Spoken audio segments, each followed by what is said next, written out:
सुबह की पहली किरण जब आसमान में फैली, रूहानी रोज की तरह अपनी छत पर आई। कप में चाय लिए वो सामने देख रही थी, जहाँ एक अजीब सा मुर्गा जूते और जैकेट पहने दीवार पर खड़ा था।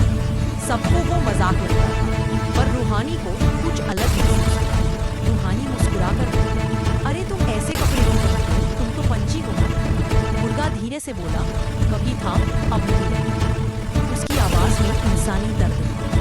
रूहानी ने चौंक कर पूछा, मतलब?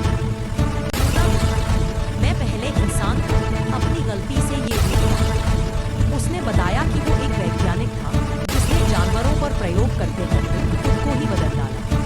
शरीर पंखों में बदल गया और दुनिया ने उसे ठुकरा दिया।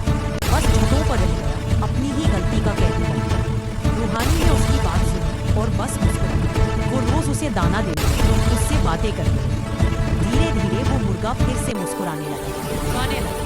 रूहानी ने एक दिन कहा, अगर इंसान बनकर गलती तो अब मुर्गा बनकर सुधार दो।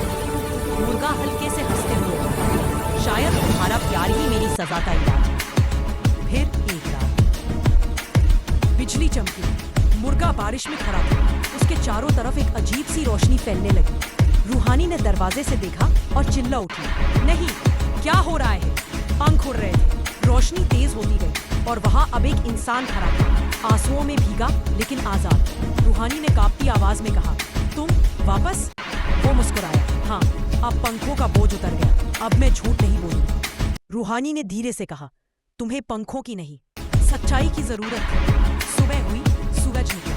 छत पर अब दो लोग बैठे थे, एक जो फिर से इंसान बन चुका था और एक जिसने उसे इंसानियत सिखाई थी। हवा धीरे चली, आसमान नीला था और दूर कहीं एक मुर्गा फिर से गा रहा था, पर अब उसकी आवाज में आजाद